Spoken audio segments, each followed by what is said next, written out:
Welcome back to my YouTube channel Khushi vlogs. ಎಲ್ಲರೂ ಹೇಗಿದ್ದೀರಾ? So ಇವತ್ತಿನ ವ್ಲಾಗ್ ಗ್ಲಿಂಪ್ಸ್ ಎಲ್ಲ ನೋಡ್ಕೊಂಡು ಬಂದ್ವಿ ಅಲ್ವಾ, ಅಂದರೆ ಏನೇನು ಮುಂದೆ ವ್ಲಾಗ್ನಲ್ಲಿರುತ್ತೆ ಅನ್ನೋದ್ರ ಬಗ್ಗೆ ಶೇರ್ ಮಾಡಿದೆ. ಸೊ ಬನ್ನಿ ವ್ಲಾಗ್ ಸ್ಟಾರ್ಟ್ ಮಾಡೋಣ.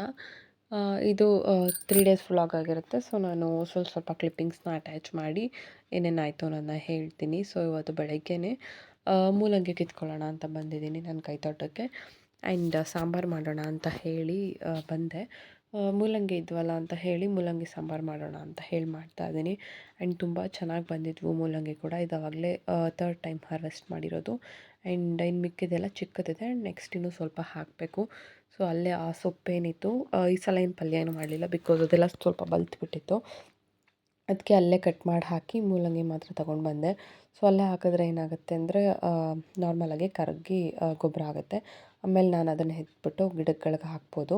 ಆ್ಯಂಡ್ ಅದ್ರ ಜೊತೆಗೆ ಸ್ವಲ್ಪ ಬೆಂಡೆಕಾಯಿ ಕೂಡ ಸಿಕ್ತು. ಇವಾಗ ತೋಟದಲ್ಲಿ ಸಿಕ್ಕಿರೋ ಗೋರಿಕಾಯಿ ಮತ್ತು ಮೂಲಂಗಿ ಹಲಸಿನ ಬೀಜ ಹಾಕಿ ಹುಳಿ ಸಾರು ಮಾಡ್ಕೊಂಡಿದ್ದೀನಿ. ಅದ್ರ ಜೊತೆಗೆ ಸ್ವಲ್ಪ ನುಗ್ಗೆ ಸೊಪ್ಪಿನ ಪಲ್ಯ. ಈ ರೀತಿ ಇರುತ್ತೆ ನನ್ನ ಊಟ. ಅಷ್ಟೇ. And next day morning vlog ಇದು. ನಾವು ಇವಾಗ ದೇವಸ್ಥಾನದಲ್ಲಿದ್ದೀವಿ, SRS ಹಿಲ್ಸ್ ರಾಮನಗರದಲ್ಲಿ, ರೇವಣಸಿದ್ದೇಶ್ವರ ಬೆಟ್ಟ. ಸೊ ಇದು ನನಗೆ ಅಪ್ಪ ಮನೆ ದೇವರಿದು.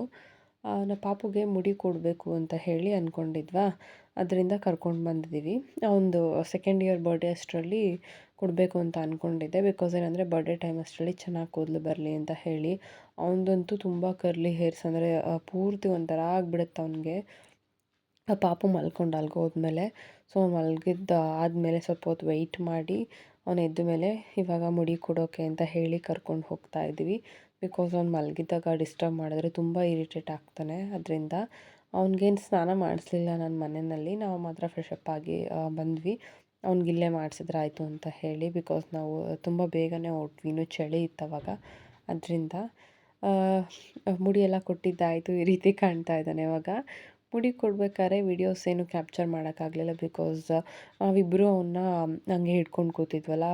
ಅಂದರೆ ಅಲ್ಲಾಡ್ತಾನೆ, ಕಟ್ಸಾಗುತ್ತೆ, ಹಿಡ್ಕೊಳ್ಳಿ ಗಟ್ಟಿಗೆ ಅಂತ ಹೇಳಿದರು. ಆ್ಯಂಡ್ ಅವನು ತುಂಬ ಇರಿಟೇಟ್ ಆಗಿತ್ತು, ಅವ್ನಿಗೆ ಇಷ್ಟ ಇಲ್ಲ ಅದೆಲ್ಲ. ಸೊ ಇದೊಂದು ಸಲ ಅಲ್ವಾ ಅಂತ ಹೇಳಿ ಅದು ಇದು ಹೇಳಿಕೊಂಡು ಸಮಾಧಾನ ಮಾಡಿ ಕೂರಿಸ್ಕೊಂಡು ಕರ್ಕೊಂಡು ಬಂದ್ವಿ. ನನಗೆ ಇದೇನು ಹೊಸದಲ್ಲ ಬೆಟ್ಟ. ನಾನು ಚಿಕ್ಕವಳಿದ್ದಾಗಿಂದ ಕೂಡ ಇಯರ್ಲಿ ಟ್ವೈಸ್ ಈ ರೀತಿ ಬರ್ತಾನೆ ಇರ್ತೀವಿ. ಇದೇ ಫಸ್ಟ್ ಟೈಮ್ ಅಪ್ಪ ಅಮ್ಮನ ಜೊತೆ ಬಂದಿಲ್ಲ ನಾನು. ಎಲ್ಲ ಸಲ ಅವ್ರ ಜೊತೆನೇ ಅಲ್ವಾ ಬರ್ತಾಯಿದ್ದು. ಆ್ಯಂಡ್ ಪಾಪು ಜೊತೆ 2nd ಟೈಮ್ ಬಂದಿರೋದು. ನಾನು ವ್ಲಾಗ್ಸ್ನೆಲ್ಲ ಶೇರ್ ಮಾಡಿದ್ದೀನಿ ನೋಡಿ, ಮುಂಚೆ ಪ್ರೀವಿಯಸ್ ವ್ಲಾಗ್ಸ್ ಯಾರಾದರೂ ಫಾಲೋ ಮಾಡ್ತಿರೋರಿಗೆ ಗೊತ್ತಿರುತ್ತೆ. ಸೊ ಪೂಜೆ ಮುಗಿಸ್ಕೊಂಡು ಅಲ್ಲೇ ಊಟ ಮಾಡಿಕೊಂಡು, ನಾರ್ಮಲಾಗಿ ದೇವಸ್ಥಾನದಲ್ಲಿ ಪ್ರಸಾದ ಕೊಡ್ತಾರಲ್ಲ, ತುಂಬ ಚೆನ್ನಾಗಿರುತ್ತೆ ಅಲ್ಲಿ. ಸೊ ಊಟ ಎಲ್ಲ ಅಲ್ಲೇ ಮುಗಿಸ್ಕೊಂಡು ಬಂದ್ವಿ. ಸ್ವಲ್ಪ ಮಾವಿನ ಹಣ್ಣು ಕೂಡ ತಂದೆ ಅಲ್ಲಿ. ಚೆನ್ನಾಗಿರುತ್ತೆ. ಏನಂದರೆ ಅಲ್ಲೇ ಆರ್ಗ್ಯಾನಿಕ್ಕಾಗಿ ಹಣ್ಣು ಮಾಡಿರ್ತಾರೆ, ರೈತರ ಹತ್ರ ರೋಡ್ ಸೈಡ್ನಲ್ಲಿ ತೊಗೊಳ್ಳೋದು. ಮಾವಿನ ತೋಟಗಳು ತುಂಬ ಇದೆ ಆ ಕಡೆ ಎಲ್ಲ. ಪಾಪು ಈ ಥರ ಕಾಣ್ತಾ ಇದ್ದಾನೆ ಇವಾಗ. ಸೊ ಕಾರಲ್ಲಿ ಯಾವಾಗಲೂ ಒಂದು ಗ್ಲಾಸ್ ಇಟ್ಟಿರ್ತೀವಿ. ಸೊ ಆ ಗ್ಲಾಸ್ನೆಲ್ಲಾದರೂ ಹೋಗ್ಬೇಕಾದ್ರೆ ಈ ರೀತಿ ಹಾಕು ಅಂತ ಹೇಳ್ಬಿಟ್ಟು ಹಾಕಿಸ್ಕೊಳ್ತಾ ಇರ್ತಾನೆ. ಇಲ್ಲಿ ಸ್ಟಾಪ್ ಮಾಡಿದ್ವಿ ಸ್ವಲ್ಪ ಹೊತ್ತು, ಬಿಕಾಸ್ ಆವಾಗಲಿಂದ ಜರ್ನಿ ಮಾಡ್ತಾನೆ ಇದ್ವಲ್ಲ, ಆಲ್ಮೋಸ್ಟ್ 3 ಅವರ್ಸ್ ಆಯಿತು. ಇವಾಗ ಟೌನಲ್ಲಿ ಸ್ಟಾಪ್ ಮಾಡಿದ್ವಿ, ಸ್ವಲ್ಪ ನೆಸೆಸರಿ ಇರೋ ಐಟಮ್ಸ್ ಬೇಕಿತ್ತು ಅಂತ. ನಾವು ಇನ್ನೊಂದು ದೇವಸ್ಥಾನಕ್ಕೆ ಹೋಗೋಣ ಅಂದ್ಕೊಂಡಿದ್ವಿ, ಬಟ್ ಪಾಪು ವಾಮಿಟ್ ಮಾಡ್ತಾನೆ ಕಾರ್ನಲ್ಲಿ ಟ್ರಾವೆಲ್ ಮಾಡಿದಾಗ. ಅದರಿಂದ ಹೋಗಲಿಲ್ಲ. ಸೊ ಬೀನ್ಸ್ ಪಲ್ಯ ಮಾಡೋಣ ಅಂತ ಹೇಳಿ ಹಚ್ಚಿಟ್ಟಿದ್ದೀನಿ. ಸಾಸಿವೆ, ಜೀರಿಗೆ, ಕರಿಬೇವಿನ ಸೊಪ್ಪು ಇಷ್ಟೇ ಹಾಕೋದು. ಅದ್ರ ಜೊತೆಗೆ ನೀಟಾಗಿ ಫ್ರೈ ಮಾಡ್ಕೊಳ್ಬೇಕು. ಹುಳ್ಳಿಕಾಯಿ ಹಾಕಿ ಉಪ್ಪು ಹಾಕಿ ಬೇಯಿಸ್ಕೊಳ್ಳೋದಷ್ಟೇ. ಚಿತ್ರಾನ್ನ ಮಾಡ್ಕೊಂಡಿದ್ದೀನಿ, ಮಾವಿನಕಾಯಿ ಚಿತ್ರಾನ್ನ. ರೆಸಿಪೀಸ್ ಎಲ್ಲ ಏನೂ ಶೂಟ್ ಮಾಡಲಿಲ್ಲ, ಫೈಬರ್ಗೋಸ್ಕರ ಅಂತ ಹೇಳಿ ಹುಳ್ಳಿಕಾಯಿ ಪಲ್ಯ ಮಾಡಿದ್ದು ಅಷ್ಟೇ. ನಾನು ಹೇಳಿದ್ನಲ್ಲ ಯಾವ ರೀತಿ ಮಾಡೋದು ಅಂತ. ತುಂಬ ಮಸಾಲೆ ಹಾಕಿದ್ರೆ ಅದು ಒಳ್ಳೆ ಊಟ ಆಗೋದಿಲ್ಲ, ನಾವು ಹೆಲ್ದಿ ವರ್ಷನ್ನ ಹಾಳು ಮಾಡ್ದಂಗೆ ಆಗುತ್ತೆ. ಅದರಿಂದ ನಾನು ಆ ರೀತಿ ಏನೂ ಹಾಕಲ್ಲ. ಪೂಜೆ ಮಾಡೋಣ ಅಂತ ಹೇಳಿ ಮಾಡ್ತಾಯಿದ್ದೀನಿ. ಸೊ ಇವತ್ತು ಸ್ಯಾಟರ್ಡೆ ಆಗಿರೋದ್ರಿಂದ ಸ್ನಾನ ಮಾಡಿ ಮನೆಯೆಲ್ಲ ಒರೆಸಿ ಪೂಜೆ ಮಾಡಿಕೊಂಡೆ.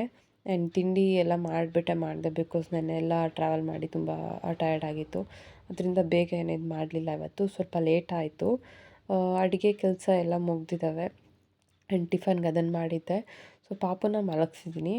ಅವನು ಎದ್ದಿದ್ದಾದಮೇಲೆ ನಾನು ಹೋಗಿ ಅವ್ನಿಗೆ ಸ್ವಲ್ಪ ಹಣ್ಣೇನಾದರೂ ಕೊಟ್ಟು ಅವನಿಗೆ ಮಧ್ಯಾಹ್ನದ ಊಟ ತಿನ್ನಿಸ್ಬೇಕು. ಸೊ ಸ್ವಲ್ಪ ಹೊರಗಡೆ ಹೋಗೋಣ ಅಂತ ಹೇಳಿ ಅಂದ್ಕೊಂಡಿದ್ದೀನಿ. ಬಿಸಿಲಿರಲಿಲ್ಲ ಇವತ್ತು, ಕೂದಲು ಒಣಗಿಸೋಣ ಅಂತ ಅಂದ್ಕೊಂಡೆ. ಮೋಡದ ಥರ ಒಂಥರ ವೆದರ್ ಇವತ್ತು. ಸ್ವಲ್ಪ ಬಿಸಿಲು, ಸ್ವಲ್ಪ ಮೋಡ ಈ ರೀತಿ ಇದೆ. ಆ್ಯಂಡ್ ನೆನ್ನೆ ತೊಗೊಂಡೋಗಿದ್ದ ಬಟ್ಟೆಗಳನ್ನೆಲ್ಲ ವಾಶ್ ಮಾಡೋದಿತ್ತು, ಅದನ್ನೆಲ್ಲ ವಾಶ್ಗೆ ಹಾಕಿದ್ದೀನಿ. ಅದನ್ನೆಲ್ಲ ಒಣಗಾಕ್ಬೇಕು. ನನಗೇನಂದರೆ ನನಗೆ ಚೆನ್ನಾಗಿ ಬಿಸಿಲಿರ್ಬೇಕು ನನಗೆ. ಬಟ್ಟೆಗಳನ್ನ ವಾಶ್ ಮಾಡೋಕ್ಕಿಲ್ಲ ಅಂದರೆ ಆ ಕೆಲಸ ಮಾಡೋಕ್ಕೆ ಮೂಡಿರಲ್ಲ, ಆ ಥರ ಆಗಿಬಿಡುತ್ತೆ. ಮಧ್ಯಾಹ್ನದ ಊಟಕ್ಕೆ ಲೈಟಾಗಿರಲಿ ಅಂತ ಹೇಳಿ ಮೊಸರನ್ನ ಮಾಡ್ಕೊಂಡಿದ್ದೀನಿ. ಪಲ್ಯ ಮಾಡಿದ್ನಲ್ಲ, ನಾನು ನಾರ್ಮಲಾಗಿ ರೈಸ್ಗಿಂತ ಈ ರೀತಿ ಪಲ್ಯ ಏನಾದರೂ ಇದ್ದರೆ ಜಾಸ್ತಿ ತಿಂತೀನಿ ಆ ಥರ. ಆ್ಯಂಡ್ ಮಾವಿನ ಹಣ್ಣು ತೊಗೊಂಡು ಬಂದಿದ್ದೆ. ಕಟ್ ಮಾಡೋಣ ಅಂತ ಹೇಳಿ ತೊಗೊಂಡು ಆಲ್ಮೋಸ್ಟ್ ಅರ್ಧ ಖಾಲಿ ಮಾಡಿದ್ದೀವಿ. ಆ್ಯಂಡ್ ಚೆನ್ನಾಗಿತ್ತು. ಒಂದೊಂದು ಏನಾಗಿದೆ ಅಂತ ಹೇಳಿದ್ರೆ ಆವಿನ ಕಲ್ಲು ಬಿದ್ದಾಗ ಸ್ವಲ್ಪ ಏಟಾಗುತ್ತೆ ಹಣ್ಗಳಿಗೆ, ಆ ಥರ ಆಗಿಬಿಟ್ಟಿತ್ತು. ಅದರ್ವೈಸ್ ಟೇಸ್ಟ್ ಅಂತೂ ತುಂಬ ಚೆನ್ನಾಗಿತ್ತು.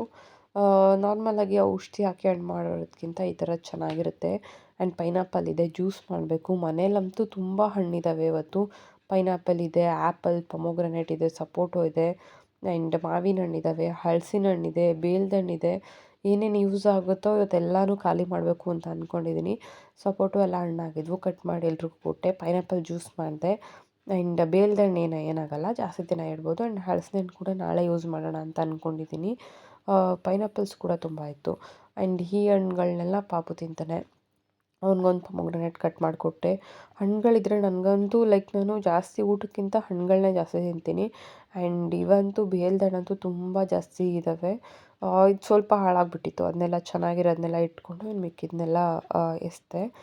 ಪಾಪುಗೆ ಏನೇನು ಹಣ್ಣು ಕೊಟ್ಟೆ ಅಂದರೆ ಇವತ್ತು ಪೊಮೊಗ್ರನೇಟ್ ಕೊಟ್ಟೆ.